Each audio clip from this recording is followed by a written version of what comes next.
Bonjour, voici un petit tutoriel pour vous montrer comment chercher dans la banque CRPM, donc le Centre de ressources pédagogiques et multimédia du CSS. C'est un endroit où on peut emprunter des jeux, des DVD, des livres géants, des pochettes parfois là, de livres par thématique par exemple, et qui peuvent être envoyés directement dans votre école.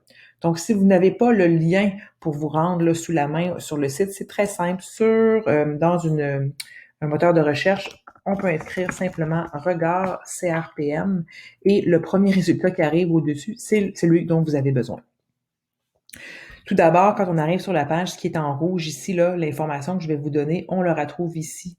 C'est un document papier, là, Word ou PDF, enfin, et l'information s'y retrouve. Dans votre cas, vous avez besoin d'aller au CRPM parce que dans le même endroit, on retrouve aussi du matériel agrandi et du braille qui ne fait pas partie de vos besoins de façon générale. On va aller faire une recherche avancée. C'est là qu'on va avoir, qu'on va pouvoir cibler un peu notre recherche, là. Tout d'abord, pour pouvoir commander directement du site, il faut se créer un compte. Donc, pour créer le compte, on appelle au poste 6000. C'est avec votre matricule que ça fonctionne. C'est très simple. Une fois que votre compte est créé, quand vous arrivez sur le site, ben vous pouvez vous connecter. Et là, c'est comme ça que vous allez pouvoir envoyer là, directement. Donc, je vais me connecter. Donc, en se connectant, on voit, c'est vraiment mon nom qui apparaît, donc je suis bel et bien dans ma session. Quand on déroule, c'est ici que ça devient intéressant de faire des recherches croisées par rapport à vos besoins. Donc, on peut chercher par cycle, par degré, par discipline. On voit qu'il y en a quand même plusieurs ici. Il y en a qui sont plus pour le secondaire, pour le primaire. Bon, c'est sûr qu'ici, le format braille, niveau braille, c'est pas le genre de ressources dont vous avez besoin. Ici, le type de document qu'on peut trouver, si tu des cahiers d'exercice, si tu as un DVD, donc c'est ici qu'on pourrait venir sélectionner. Donc, si par exemple j'étais enseignante de première année et que je cherchais du matériel pour les mathématiques, par exemple, je pourrais venir chercher mathématiques. Et donc, j'ai pas besoin de rien écrire ici dans ma boîte de recherche parce que en fait tout ce que je demande c'est tout le matériel qui a le mot-clé mathématiques et première année, le système va le ressortir. Donc, en lançant ma recherche, on voit qu'on a un résultat. Donc, le titre ici en bleu, en vert, on voit si le document est disponible ou non. On voit que c'est un jeu comme titre de jeu, mais c'est écrit ici aussi en bas. Si on veut savoir un peu qu'est-ce qu'il y a dans cette pochette ou avec ce jeu-là, donc on clique là, comme j'ai fait, sur le détail. Donc ici, on voit un peu le principe du jeu et on voit son contenu. On voit que c'est des cartes qu'on peut utiliser, il y a des jetons qu'on peut utiliser avec l'élève. Donc, si ça nous intéresse, on l'ajoute tout simplement au panier et on voit que j'ai un item qui a été ajouté ici. Si je veux continuer ma recherche, je retourne à la recherche.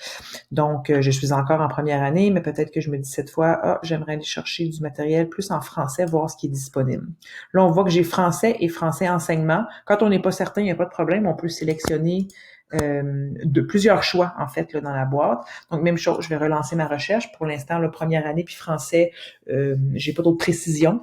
On voit que j'ai 19 résultats. Il y en a 16 qui sont disponibles. On voit le type de jeu. Lorsqu'on va monographie, c'est un livre, en fait. Est-ce qu'il y a d'autres sujets qui sont reliés? Donc, ça se peut qu'un jeu ait le mot-clé français, mais il pourrait avoir le mot francisation ou il pourrait être utilisé en orthophonie, par exemple. Donc ici, allonger les phrases, si ça m'intéresse, je viens voir le détail. On voit qu'il est prêté, celui-là, donc je pourrais pas m'en servir. Donc, on voit le résumé, la description, le contenu. Si un jeu est déjà réservé, on peut quand même l'ajouter au panier. Et en fait, il se conserve dans notre panier et on pourrait l'envoyer, faire la demande quand même. Et lorsqu'il reviendra, un peu comme le principe d'une bibliothèque normale, on sera le prochain en ligne pour recevoir le livre. Donc, si j'étais prête à réserver ces livres-là, je viens cliquer sur mon panier. Et je veux expédier en fait ma demande là, par courriel. Donc, comme je vous ai dit, on sait que celui qui est disponible va arriver plus vite que celui qui a été prêté, mais il va venir en son temps là, quand ça va être retourné. Donc, j'expédie par courriel.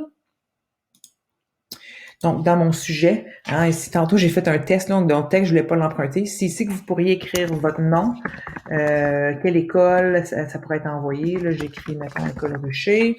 Et ensuite, c'est là qu'on va écrire envoyer et que votre demande va être envoyée au CRPM.